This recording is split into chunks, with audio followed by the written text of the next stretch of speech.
Hello, everybody. Forgive the sunburn here. I was reading in a stroke support group.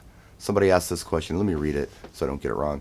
If you could go back to therapy knowing what you know now, what would you want the therapist to work on more or less? There, I got it right. Now, here's some perspective. I got home from the hospital 9 years ago, almost to the day. So I've been out for a while. My formal therapy was like a 3-phase program.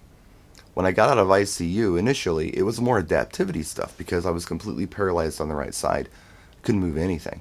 So it was about kind of, managing my arm and my leg, how to do that, how to hook my ankle with my good leg and move my leg around, how to get into a wheelchair, how to sit up. I mean, that was really good stuff. I needed that. So that was phase one. Phase two was when I went into the in-house therapy, which was more intensive.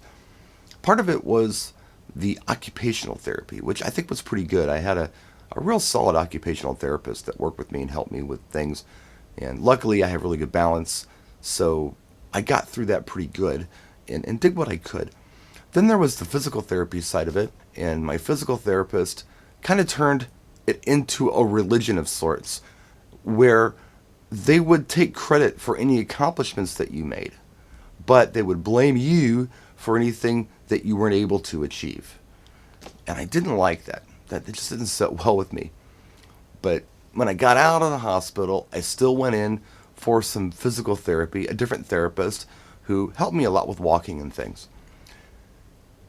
Phase three felt more like a gym.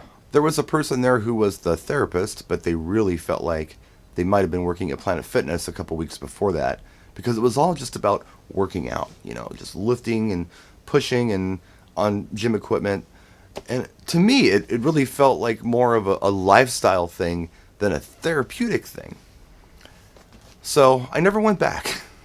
And what I did was I realized that, there are things that I could get accomplished with physical labor at home. So I did. I went home, I learned how to mow the lawn, trim, work on the car, do some home improvement projects, and, over time, the last 9 years, I've gotten pretty good at this stuff. And all of this got me thinking about this therapist in phase three yelling and screaming at me about using my affected hand, and how now, when I'm under the hood of a car, I do use that hand. I don't have a choice. I have to have this other hand to do something, and I make it work. And maybe it's just a finger or something, but it's a cool accomplishment. I got something done. And I figured it out myself, and I did it in my own time, not at 9 o'clock on Tuesdays when they felt like I should just go in there and arbitrarily do this. To me, that's good therapy, and I still do it to this day, and I make improvements all the time. They're little small improvements. They're nothing to write home about or report about, but they're little things. But the little things add up over time. So anyway, that's it. Just a quick vlog for you. Hope you guys are all taking care of yourself. Haven't done one of these in a long time, so thought I'd throw it out there. Take care of yourselves. We'll see you next time.